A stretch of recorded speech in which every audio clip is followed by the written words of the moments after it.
Hey everyone. So, we are absolutely drowning in information, right? Claims and opinions are flying at us from every direction, all day long. How do you sort through it all? Well, that's what we're going to talk about today. We're going to build a toolkit for critical thinking, a set of really powerful principles to help you navigate this crazy world with a lot more clarity and a lot more confidence. Okay, so what's our game plan?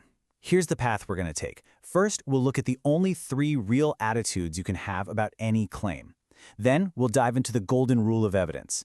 After that, we'll get into this wild idea that you can be totally reasonable and still be completely wrong. We'll also uncover some common mental traps we all fall into, and finally, we'll learn a cool trick for testing the very structure of an argument. You know, everything we're about to cover really just comes back to this one single, powerful question. This is the bedrock of all clear thinking, and by the end of our little explainer here, you're going to have a really solid framework for how to answer it for yourself. All right, let's kick things off with the absolute fundamentals. Anytime you encounter a new piece of information, a new claim, you really only have 3 basic moves you can make in your mind. And here they are. You can believe it, which just means you think it's true. You can disbelieve it, meaning you think it's false.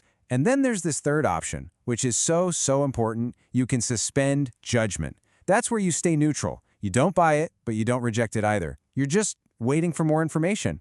Now, here's a really key idea. Belief isn't some simple on or off switch. It's way more like a dimmer switch on a light. You know, for instance, you probably believe the sun will rise tomorrow with like 99.999% confidence. But you might believe that new cafe down the street is going to succeed with maybe 60% confidence. Both are beliefs, but the strength is totally different. So if our belief is like that dimmer switch, what's controlling the dial? What determines how bright that light should be? Well, that brings us right to our next section, and what is basically the golden rule of all rational thinking, the evidence rule. It's all about matching your internal feeling of confidence to the proof that's out there in the real world. This right here, this is it. This is the single most important principle we're going to talk about. The rational move is always to make sure your level of confidence in something perfectly matches how strong the evidence is for it. More evidence, higher confidence. Less evidence, you guessed it, lower confidence. So let's play this out. What do you do when there's literally no evidence pointing either way? Or if the evidence for and against is perfectly tied? The rational thing to do is suspend judgment. Think about a claim like, the total number of stars in our galaxy is an even number. You have 0 reason to believe it and 0 reason to disbelieve it. So, you stay neutral.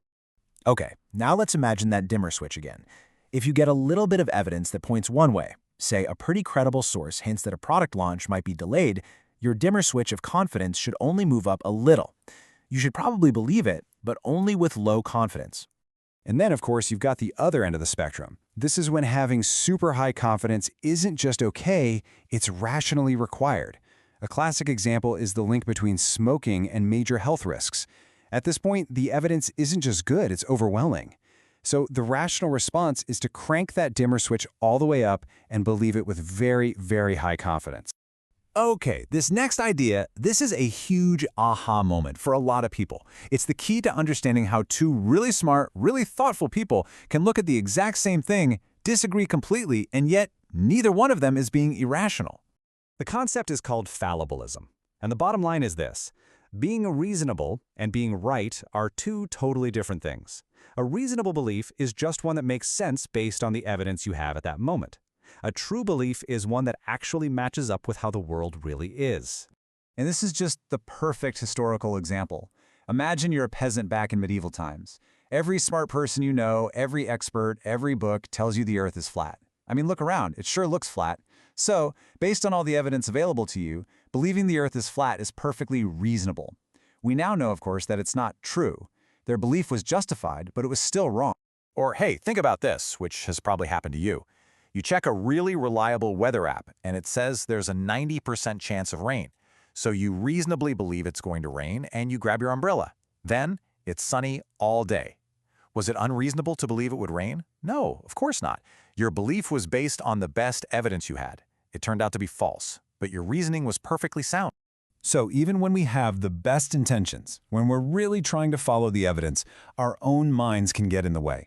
Our brains are hardwired with these little shortcuts, biases, that can sometimes lead us way off track. Here are three of the biggest culprits. First, you've got confirmation bias. That's our tendency to just love evidence that agrees with us. Then there's its evil twin, disconfirmation bias, which is when we become super critical and try to poke holes in any evidence that challenges what we believe. And finally, our brains just love a good story. We tend to let one dramatic, vivid example outweigh piles and piles of boring old statistics. You see this play out all the time with how we perceive risk. A single terrifying news story about a shark attack is so vivid, so memorable, it sticks in our heads. And because of that one story, a lot of people are more afraid of sharks than they are of getting in a car, even though, statistically, car accidents are literally thousands of times more dangerous.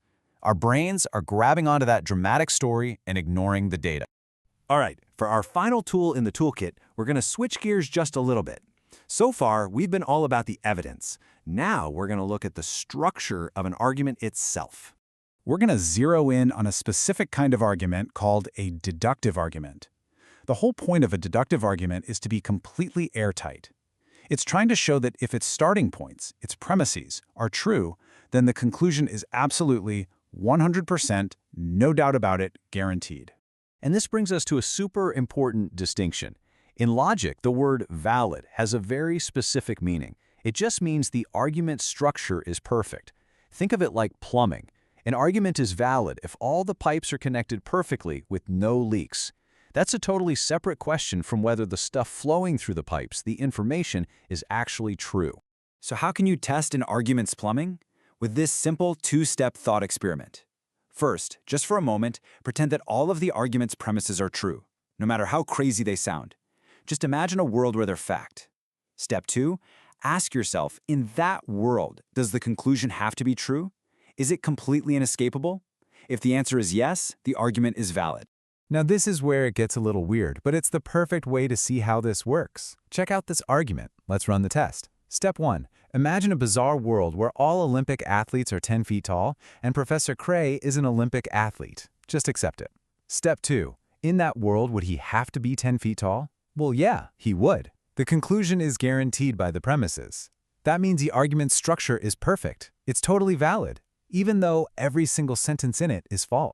And that leaves us with this final fascinating question, doesn't it? We've seen that a belief can be perfectly reasonable but still false. We've seen that an argument can be logically valid but still be completely untrue. So the real challenge, the real art of thinking clearly, is learning how to put these tools together, to find beliefs that aren't just reasonable but are also based on true information, all connected by valid logic. That's the real path to understanding the world.